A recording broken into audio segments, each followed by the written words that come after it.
नमस्कार दोस्तों, defence show में आपका स्वागत है। तो दोस्तों, बहुत ही बड़ी खुशखबरी निकल कर आ रही है। असल में इस साल की सबसे बड़ी खुशखबरी है। ये खुशखबरी एएमसीए एमका को लेकर है। तो कैसे तुर्की ने भारत को मजबूर कर दिया अपना एमका फाइनल करने को, और क्या बड़ी खबर है, ये सारी बातें जानेंगे। अब एमका आपको देखने को कब मिलने वाला है, ये भी रिपोर्ट सामने निकल कर आई है, तो सब कुछ बताऊंगा। वीडियो में बने रहिए और चैनल को सब्सक्राइब भी कर लीजिए। तो चलिए आगे बढ़ते हैं। तो दोस्तों, एमका के बारे में जिनको नहीं पता तो थोड़ा सा आइडिया दे देता हूं उनको। दोस्तों, एएमसीए ये जो है, ये भारत का लंबे समय से पेंडिंग एक 5th generation fighter jet programme है। जी हां, करीब 15 सालों से ये लटका हुआ था। लेकिन अब जो खबर निकल कर आ रही है ना, उससे आपकी जो मायूसी है वो सारी दूर होने वाली है। तो वो जानेंगे आगे, लेकिन उससे पहले आपको बताता हूं कि टर्की ने क्या भारत की मदद करी है। देखो दोस्तों, दुनिया में कुछ गिनी चुनी ही कंट्रीज हैं जिनके पास इस समय में एक 5th जनरेशन फाइटर जेट है। इसमें अमेरिका तो है ही, चाइना भी कहता है कि हमने एक 5th जनरेशन फाइटर जेट बना लिया है, रशिया ने भी बनाकर तैयार किया हुआ है। इसके अलावा इसमें सबसे नया नाम जो जुड़ा है वो तुर्की का है। जी हां दोस्तों, करीब एक हफ्ते पहले ही तुर्की ने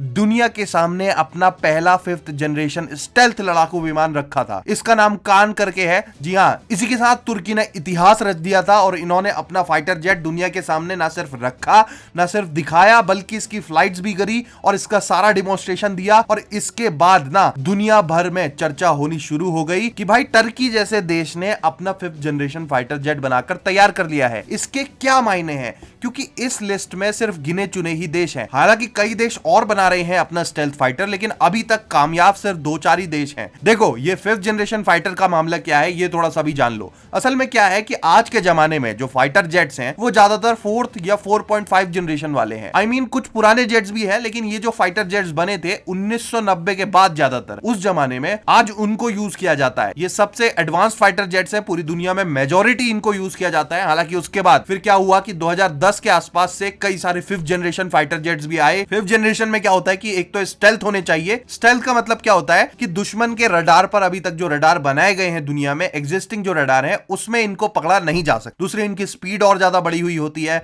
और भी कई सारी कैपेसिटीज होती है। मिसाइल मारक क्षमता इनकी बहुत एडवांस होती है। ऐसे रडार जो इनका क्रॉस सेक्शन है वो भी काफी अच्छा होता है, और अंदर जो इनके कॉकपिट में इक्विपमेंट्स हैं वो भी एकदम एडवांस्ड आपको देखने को मिलेंगे। तो उससे एक 5वीं पीढ़ी का लड़ाकू विमान तैयार होता है। अब क्या हुआ कि भारत ने भी इस ओर ध्यान दिया था, लेकिन भारत ने बहुत लेट कर दी। करीब 15 साल पहले, यानी कि 2010 के आसपास ही इसको लेकर चर्चाएं हुई थी। भारत तब से ही कहा जा रहा था कि भारत को एक 5th जनरेशन फाइटर जेट बनाना चाहिए। इसके बाद लेकिन आते आते 2020 आ गया, 10 साल बीत गए लगभग, और तब तक सिर्फ हम एमका का मॉडल ही बना पाए। जी हां, तो फिर उसके बाद 2021-22 में हमें कई सारे मॉडल्स देखने को मिले एएमसीए के, और एकदम बनाकर तैयार करे थे, जो हमने डिजाइन्स देखने को मिले। और इसकी जो बनाने वाली कंपनीज है उन्होंने इसके सारे कंपोनेंट्स बनाकर तैयार कर लिए। और इसका इंजन कहां से आएगा, क्या इसकी मेजरमेंट होगी, कौन सी मिसाइल लगेगी, ये सब कुछ हमारी कंपनीज ने फाइनल कर दिया था। लेकिन बहुत समय से इसको फंड्स नहीं मिल रहे थे, तो वही फंड यहां पर अप्रूव कर दिए हैं भारत सरकार ने। आप खबर देख रहे हो, बहुत बड़ी खबर है ये,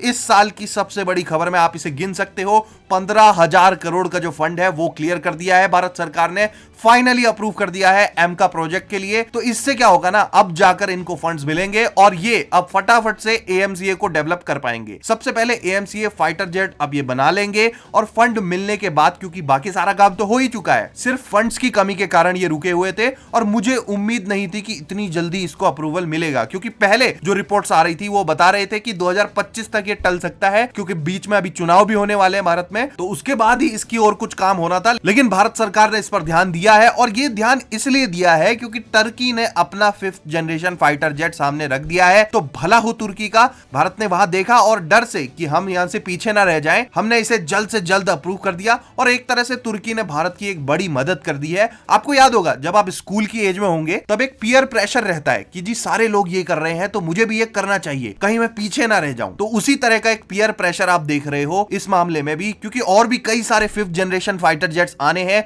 और जो नहीं आए हैं वो ऑलरेडी अमेरिका से खरीद रहे हैं वो देश। और तुर्की इसमें आगे निकल जाए और भारत कुछ ना कर पाए, ऐसा तो हो नहीं सकता। इसलिए यहां पर हमने देखा और जल्द से जल्द इसको मंजूरी दी, और अब ये मंजूरी जो मिल गई है, फुली अप्रूव हो चुका है ये प्रोजेक्ट। इसके बाद अब आपको 2026 के अंत से पहले पहले एएमसीए देखने को मिल जाएगा। और अगर 2026 में हम पहला एएमसीए उड़ा देते हैं तो जल्द से जल्द इसको ऑर्डर हमें कर देना चाहिए अपनी वायुसेना के लिए, ताकि 2028 या फिर 2030 से भी पहले पहले अगर अगर हमारी वायुसेना को ये मिल जाता है तो हम थोड़ा सा कैचअप जरूर कर लेंगे इन देशों से जो हम पीछे रह चुके हैं, और फिर उसके बाद जल्द से जल्द हमें छठी पीढ़ी के लड़ाकू विमान के लिए भी काम शुरू करना होगा, क्योंकि ऑलरेडी इस पर दुनिया कदम बढ़ा चुकी है। तो हमें एमका के आते ही अपने नेक्स्ट फाइटर जेट भी शुरू कर देना चाहिए, तभी हम दुनिया में आगे आ पाएंगे, वरना फिर से हम लेट हो जाएंगे। अब आपको क्या लगता है, क्या आप भी मानते हो कि हमने काफी लेट कर दी है अपने 5th जनरेशन फाइटर में, या फिर आप कहते हो कि नहीं भाई ये तो हमेशा से ही लेट हो रही है, तेजस भी हमारा काफी लेट हो गया है, तो अब जाकर ये 5th जनरेशन को अप्रूवल मिला है तो फिर भी ये काफी सही रफ्तार है? क्या कहते हो आप कमेंट सेक्शन में लिखो, और ऐसी ही अपडेट्स के लिए चैनल को सब्सक्राइब जरूर करो। जय हिंद, वंदे मातरम।